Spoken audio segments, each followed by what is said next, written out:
Hello Sagittarius! Welcome to Like a Tarot.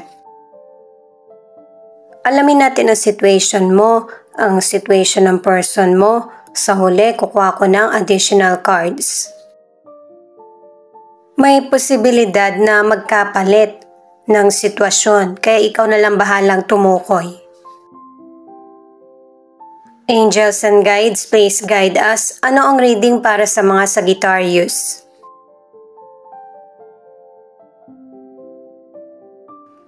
Ito yung card para sa situation mo. Rage. Sa Tagalog, galit o kaya puot. Hayaan mo na yung feelings mo ang makaramdam ng katotohanan. At saka yung puot, hindi mo naman yan maitatago.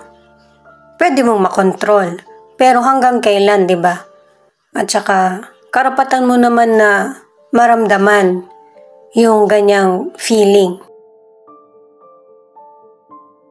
Maybe ang ilan sa inyo lantaran na kasi hindi mo na rin matiis. Alamin natin sa tarot cards. Para sa mga bagong viewers, ang reading na ito ay timeless reading, general reading at guide po lamang. Hindi po magre-resonate sa lahat, kaya kunin mo lang yung akma sa sitwasyon mo. At kung kailan mo napanood ang reading na ito, yon ang start ng 1 week reading para sa iyo. Ikaw na bahala magpalit kung si person mo ito o ikaw.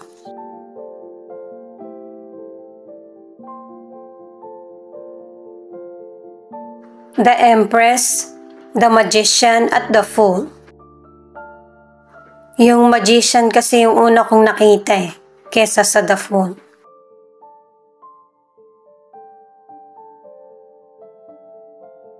Ano man ang feelings mo sa situation ay mas pinipili mo yung katahimikan. Ang ilan sa inyo magsalita ka man, hindi naman ito nauuwi sa matinding pag-aaway kasi marunong ka ding mag-obserba or tumantya.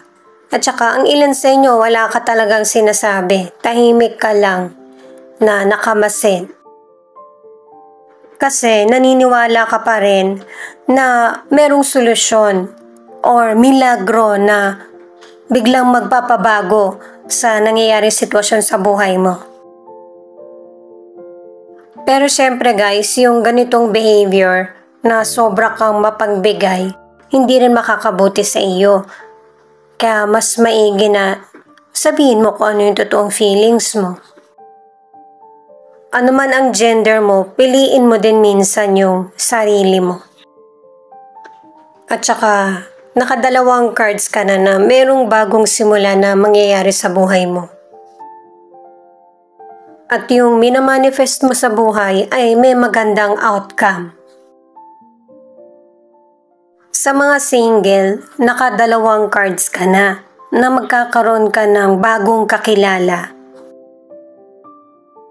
Magiging interesado ka sa kanya kasi masiyahin siya at saka yung katangian na gusto mo na sa kanya. Pero itong potential person na ito ay hindi pa siya ready para sa malaliman na commitment kasi mas gusto niya yung mag-enjoy lang muna sa buhay. Pero kung ikaw yung may katangian ng ganito, kailangan mong magseryoso na kasi may potential person ka makikilala na seryoso pang long term na relasyon. Baka ma-miss mo kung hindi ka magseseryoso. Alamin natin yung angel number mo. Ang ilan naman na nasa relationship, magkakaroon kayo ng baby or bagong simula ng person mo. At ito yung mas magbibigay sa inyo ng long-term na relasyon, commitment at happiness. "1055. This is the time that you remember courage and patience in your life." Di ba nga nakakaramdam ng puot ang ilan sa inyo? At saka ang iba nag-oobserba lang. Connected pa din yung cards na kailangan ng tapang at saka pasensya. Kumbaga kailangan ng balanse sa sitwasyon at saka sa emosyon. Ituloy ko lang guys para sa mga nasa relationship. Kung nagkakaroon kayo ng problema ng person mo ay malalagpasan nyo ito. Ito nga pala yung card para sa situation ng person mo. Level up. Meron tayong kanya-kanyang timing sa buhay at mangyayari yung magandang pagkakataon sa iyo unti-unti. At saka para sa mga nasa relationship, pinapakita na ng mga cards mo kung bakit nagtitimpi ka sa sitwasyon kahit na merong galit. Yun ay dahil sa sobrang pagmamahal mo sa person mo. At saka ang ilan sa inyo na nasa relationship, gusto mo nang mag-commit sa iyo ang person mo pero hindi pa ito nangyayari or napagdedesisyonan sa ngayon. At saka ang ilan sa inyo hindi mo pa nasasabi kung ano yung gusto mong mangyari sa relasyon. The Strength, Four of Cups at Page of Swords. Ito yung cards ng person mo. Yung situation niya. Pinapakita ng mga cards na yung bang lakasan yung loob. Huwag pagdudahan yung sarili. Kaya mangyayari talaga na mamimiss ng person mo yung oportunidad, lalo na kung hindi siya marunong makiramdam sa sitwasyon. At saka kailangan matalas yung pag-iisip mo at saka matuto ka din makinig. At kung ano man yung mga negatibong experience na nangyari sa nakaraan, hindi kasali yung mga taong involved sa iyo ngayon. Matutong makontento at saka huwag mawala ng pag-asa. Putulin mo na yung mga negatibong cycle at magsimula kang muli. Single ka man or nasa relationship, ang advice sa mga cards ay ipakita mo yung totoong feelings mo sa taong importante sa iyo. Nagkakaroon ka na kasi ng emotional damage dahil na rin sa pag-deny mo sa katotohanan. Lalo na kung patungkol sa love. Kung takot ka na mag-isa, yun nga talaga yung mangyayari. Sa mga nasa relationship, yung pagiging selfish, makasarili, yan yung magpapakomplikado sa relationship nyo ng person mo. At saka sa mga nasa relationship, nagkakaroon kayo ng konting pagtatalo ng person mo. Pero syempre, dapat alam mo kung kailan yung dapat patulan yung problema at kung ano yung problema na dapat palipasin lang. Ito naman yung angel number ng person mo. You'll soon understand why your timing is perfect and why things had to happen the way it did to guide you to where you are meant to be. Nakadalawang cards na yung person mo para sa timing. At yan din yung sasabihin ko para sa mga single na ang ilan sa inyo nakadalawang cards ka na din na yun bang huwag pabugso-bugso sa mga decisions. Kailangan ng pasensya sa bawat sitwasyon kasi kung magmamadali ka, magiging negatibo lang yung resulta. At saka huwag kang mawala ng pag-asa. Kung hindi ka pwede sa ibang person, meron talagang nakalaan para sa iyo. Ito yung card mo para sa relationship, etheric cord. Ang ilan sa inyo ayaw mo na talaga magkaroon ng connection sa person mo. Kaya lang merong connection sa inyong dalawa na hindi mo pwedeng putulin. Maybe dahil nga sa mga unang cards, nakadalawang cards ka na may pamilya na kayo, may mga anak. Kaya kahit gusto mong mag-let go, nahihirapan ka. At saka sa situation mo na card, ipinakita na ikaw yung magde-decide sa situation mo or feelings. Kasi ganun din naman yung gagawin ng person mo. Kung paano yung treatment ng person mo sa'yo, yun yung mga decisions niya.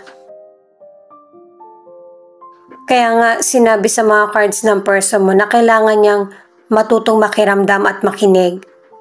Kasi kung hindi niya gagawin yun, magkakaroon na naman siya ulit ng maling decisions. Ito na yung mga cards mo para sa relationship.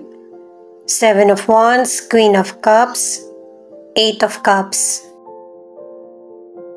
Sa career, hindi na talaga may iwasan pa yung hadlang.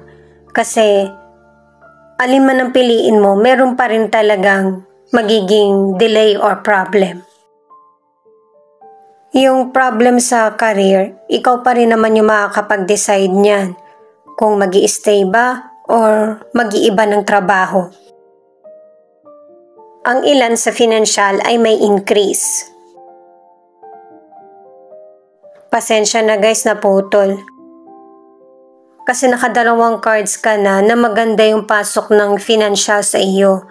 Magiging busy ka ngayon at mas magiging busy pa sa mga susunod na buwan. Ang ilan naman, nawalan ka ng trabaho or tumigil ka sa trabaho mo.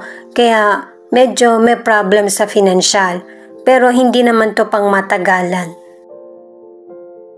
Ang ilan sa health, nakadalawang cards ka na mag-ingat sa mga virus or diseases. At ang ilan naman ay huwag magpa-stress.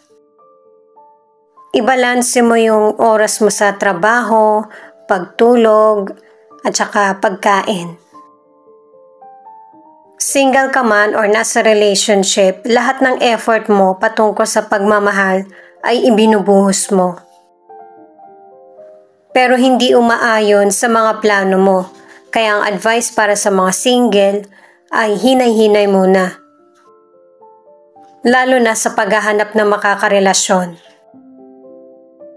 Basahin muna natin tong angel number mo.